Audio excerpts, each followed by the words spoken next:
Vamos a compartir este encuentro para trabajar, para presentar, para elaborar, para discurrir sobre un tema importante, muy importante, la experiencia estética, que es, en términos generales, los estados emocionales vinculados a ella. Eh, en primer lugar, vinculados a la acción creadora, a lo que le sucede al sujeto creador, pero básicamente a lo que le pasa al receptor del arte, porque en realidad del arte y de la experiencia estética en general, y esto hay que mencionarlo, somos generalmente y más usualmente y más generalmente eh, receptores del fenómeno estético, de ese experimental estético, que tiene márgenes diversos, que está condimentada por distintas situaciones, está sazonada con elementos que además de ser afectivos, son intelectuales, está presente la imaginación, la memoria, incluso la voluntad. eh, por momentos se activan, digamos, o campos que no son solamente estrictamente de un arco afectivo. Suele decirse que la música debe ser de todas las actividades humanas las que más encienden áreas del cerebro, por lo tanto deben estar involucrados distintos mecanismos y procesos que vale la pena comprender y, por lo tanto también eh, estimularlos del mejor modo, ¿no? Desde luego que más allá de la calidad, de lo que puede ser del contenido, eh, saber que ese tipo de fenómenos es muy convergente con el desarrollo de nuestros potenciales, eh, es privilegiado saber mejor de qué se trata y poder propiciarlos del mejor modo. Hay una bonita frase tomada de este libro con el cual haremos un poquito este repaso, un libro de Edgar Morin sobre la estética. Parece ser una serie de conferencias, de artículos que compila en este texto él. Un texto que lo escribe ya siendo un hombre grande, más de 90 años. Como dice Baudrillard, la radicalidad es un privilegio del fin de la carrera y poder decir las cosas de un modo cercano y al mismo tiempo con toda esa recapitulación de obra, de vida, y tomar este tema de la experiencia estética es muy lindo y lo hace realmente muy bien. Y y le dedica, así en la página 86 de esta edición, a una suerte de recapitulación de estados, él los llama poéticos estéticos, vinculados a la experiencia estética. Son 12 estados. En general tienen que ver con la recepción, pero hay algunos que también tienen que ver con el proceso de la creación, de lo que le sucede a aquel que activa un fenómeno estético, un fenómeno artístico. Eh, y creo que nos podemos guiar también por una muy bonita frase que él cita de, de Franz Liszt, ese músico que dice que las artes son el medio más seguro para evadirnos del mundo, pero también la forma más fuerte de unirnos a él. Esta especie de paradoja, de ambivalencia, en donde las artes como núcleo, ¿no? de la experiencia estética, quizá núcleo en el sentido que eh, propicia también esfuerzos creadores, todos los artificios humanos, y que de algún modo, sin que esto sea lo central del acto creador, artístico y receptivo del arte, también de algún modo los comunica, los enlaza. Eh, no es una comunicación estricta la que sucede en la experiencia del arte, creadora y receptiva, pero de algún modo enlaza y vincula eh, con los dos sujetos de esa instancia, el creador y el receptor, pero al mismo tiempo también con el propio mundo, ¿no? A sabiendas, como dice esta hermosa frase de Frank Liszt, que es una fuerza que nos separa del mundo, nos evade del mundo, él dice, nos evade de las peripecias, de las circunstancias, del dolor, del desgarro del mundo, y al mismo tiempo nos une fuertemente a él. Y él propone aquí 12 estados, vamos a simplemente mencionarlos y hacer alguna acotación. Es desde luego una invitación a leer el texto, y además esto sucede al final de este breve texto que le hace esa recapitulación. Y en primer lugar dice que en estos estados poéticos, estéticos, eh, lo que se da en primer lugar, o una primera referencia que él da, son los estados secundarios.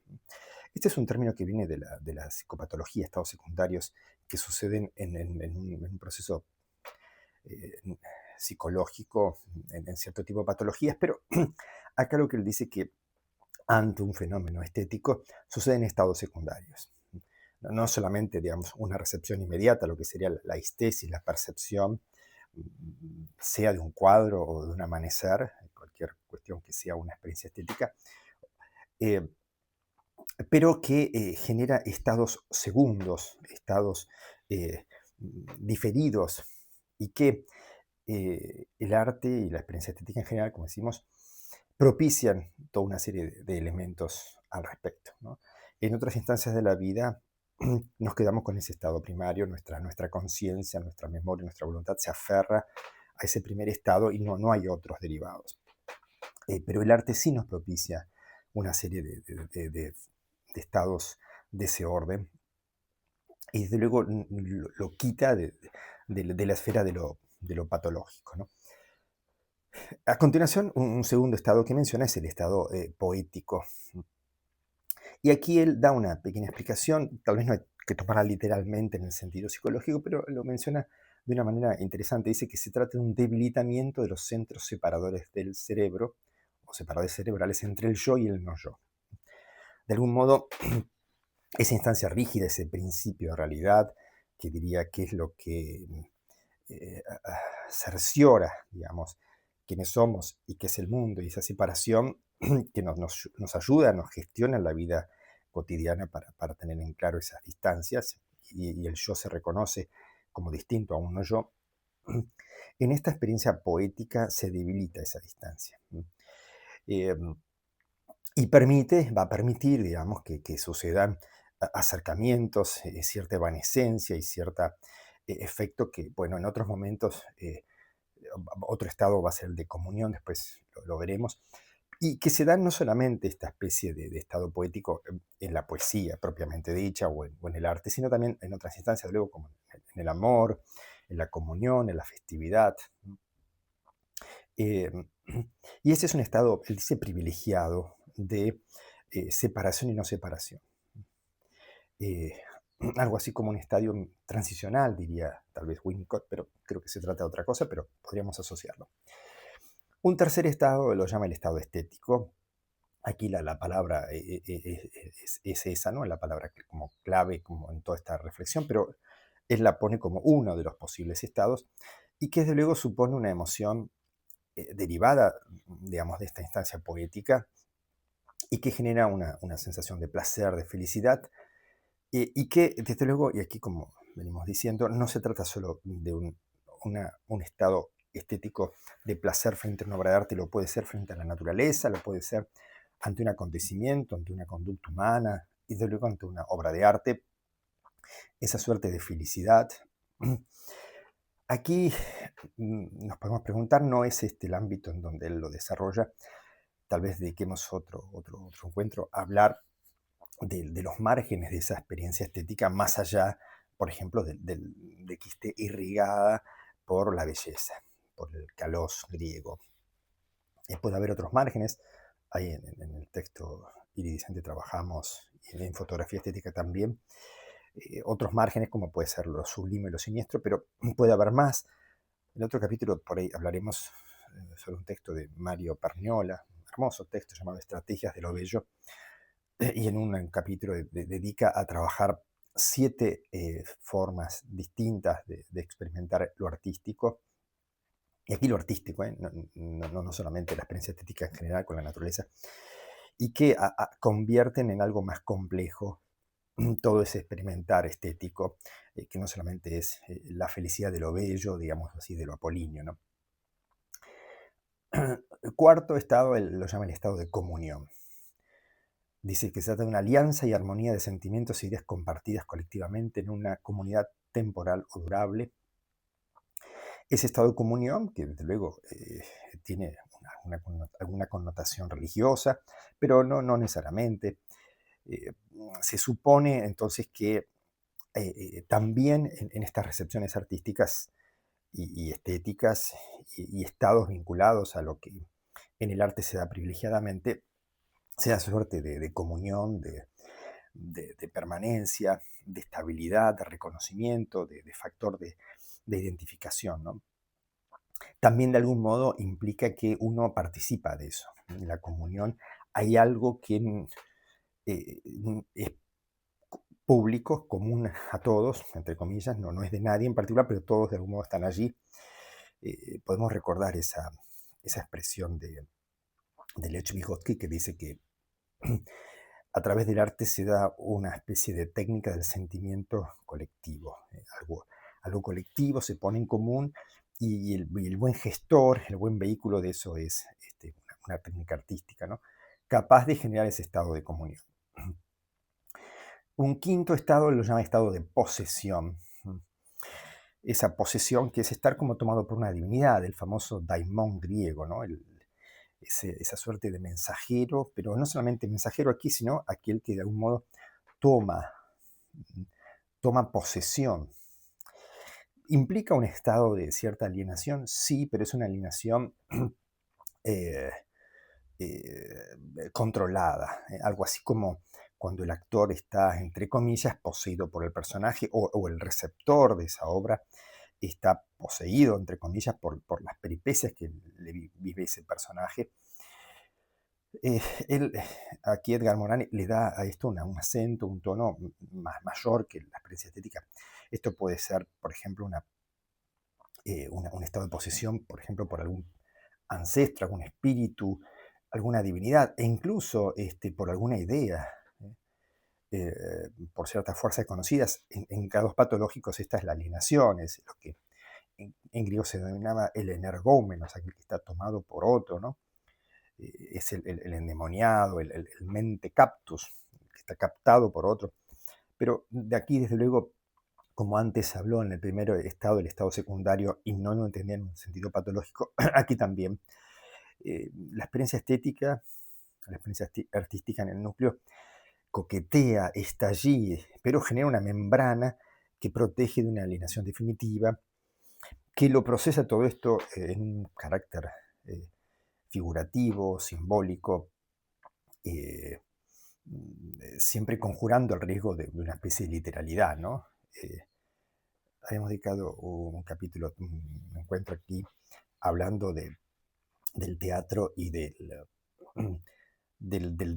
temor y la imposibilidad que tenía Averroes, según ese relato maravilloso de Borges, La búsqueda de Averroes, que no podían entender que alguien figure en un escenario acciones que no son reales y que alguien se emocione, porque esa teatralidad, esa creación de imágenes es al borde de lo sacrílego y de lo ininteligible de algún modo también, ¿no? Bueno, esa posesión entonces no es una posesión de una captura alienada, alienante, sino de algún modo una forma de estar habitado por, y en ese estar habitado, eh, mm, ese estado que provoca es un estado que permite conexiones que no serían posibles de otro modo, ¿no? Ya que estamos, cada uno de estos estados, si bien tiene su particularidad, de algún modo se van articulando, se van vinculando, ¿no? Porque de algún modo la comunión es dejarse llevar por que un otro habite dentro de uno en algún sentido, ¿no? Otro estado es el estado de trance. Ese estado de trance que sucede básicamente en la creatividad artística, eh, bajo el nombre de inspiración. Después va a haber uno que lo llame estado de inspiración, pero aquí la palabra clave es en la creatividad artística, ese estado de trance, y que supone también que sucede un estado de posesión. El propio Edgar Morin en otros momentos del texto dice, él mismo escribiendo, a veces siente ese estado de trance donde, donde incluso las ideas, los pensamientos que él desarrolla los domina y no. Y esto, de luego, en otras instancias artísticas propiamente dichas, donde la imaginación y la creatividad parecen volar por camino propio, es más evidente, ¿no? Es el famoso problema que está en el Ión de Platón, ¿no? Eh, la inspiración de las musas, las divinidades, que canta o musa, ¿no? La cólera de Aquiles, así comienza la Ilíada. y Homero canta lo que las musas le dicen y al mismo tiempo después Ión, el poeta, el cantor, el rapsoda, las repite, ¿no? Como esa piedra de magnesia, dice que imanta y va llevando en un anillo a otro, hasta que llega al público también imantado por eso, ¿no? Pero bueno, ese estado de trance sería ese estado en la creatividad, ¿no? Pero creatividad que además está, por ejemplo, este estado de trance, por ejemplo, en las adivinaciones, en las pitonizas, eh, eh, y que puede tener rasgos de los más variados, ¿eh? Incluso puede tener momentos que pueden ser violentos o convulsivos en esos estados de trance, de luego otros momentos más identificatorios, ¿no? Momentos, una especie de histeria colectiva en esos momentos de trance. En fin, siempre está en una línea delgada en donde puede devenir un hecho patológico esto o no. Pero acá nos detenemos entonces en el momento creativo quizá donde esto se da. Otro momento, otro estado lo llama estado de exaltación, que tiene que ver con un encantamiento y entusiasmo al más alto grado de intensidad. Aquí aparece la palabra entusiasmo, de luego que en varios de estos lugares, en estado de posesión, de comunión quizá, de trance, y que el próximo que será el de inspiración, la palabra entusiasmo, estar habitado por un Dios, es como inevitable referirla.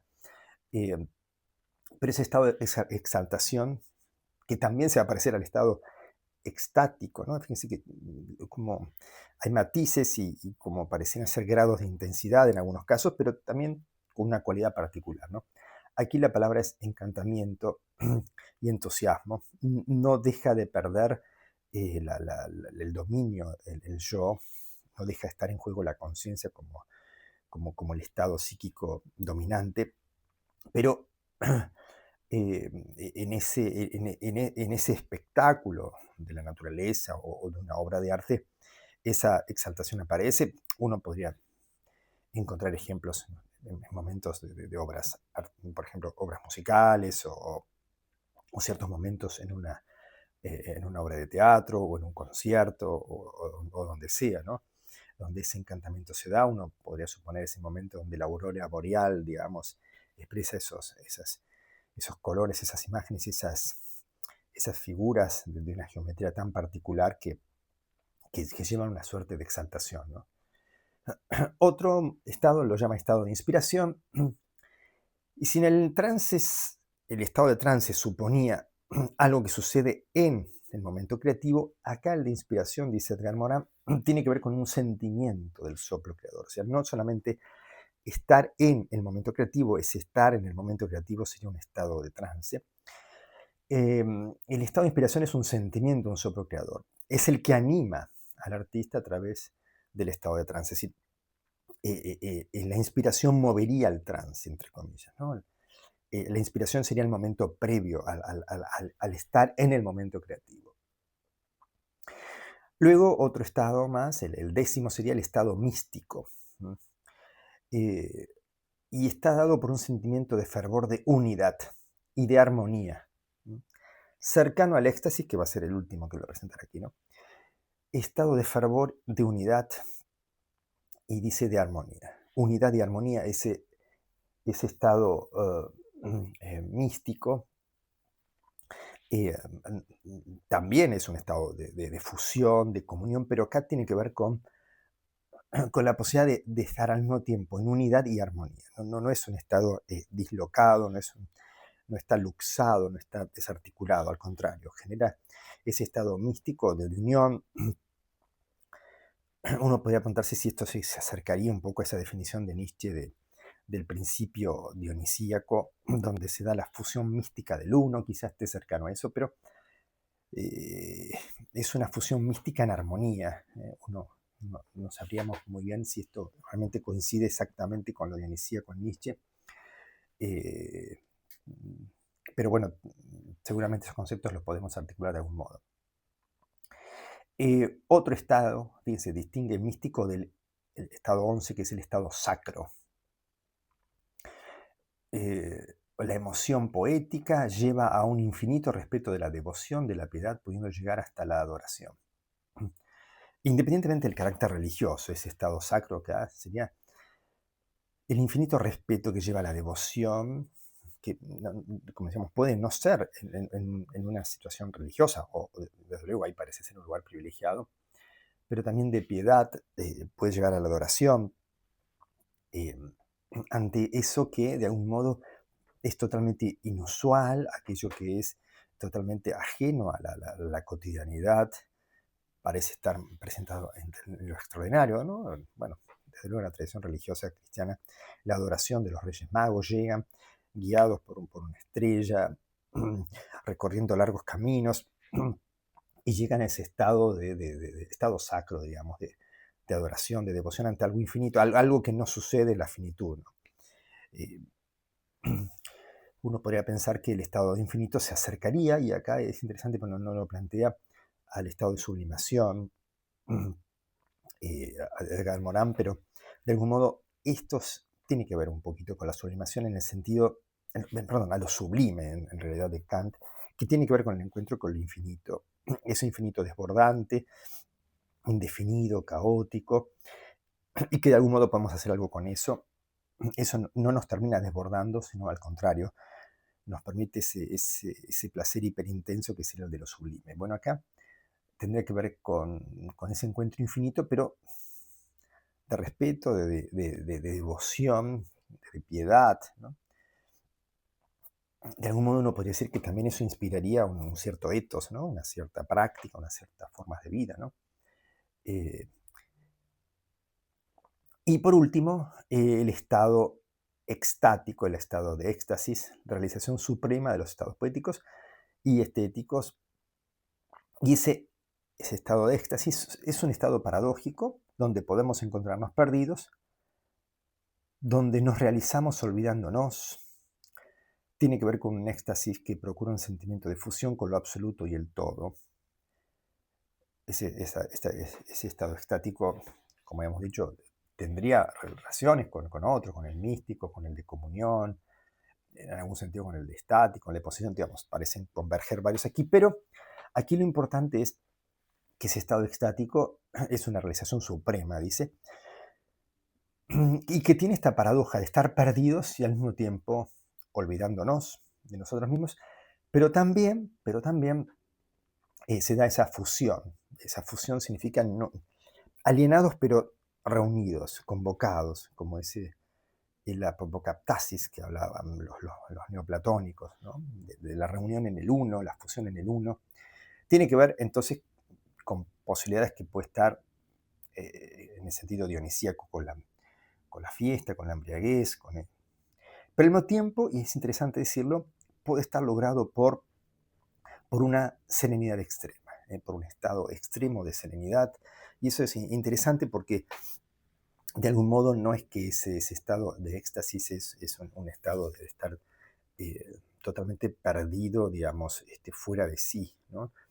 Eh, Como bueno, que hemos visto en estos 12 estados que propone Edgar Morin, todos están ahí en el límite de perderse, de colapsar, de que colapse la experiencia estética, pero no, en alguna medida la experiencia humana estaría convocada a vivenciar estos fenómenos que de algún modo amplifican la experiencia cotidiana, lo que la conciencia habitualmente hace con sus recursos, con sus facultades, con la percepción del mundo.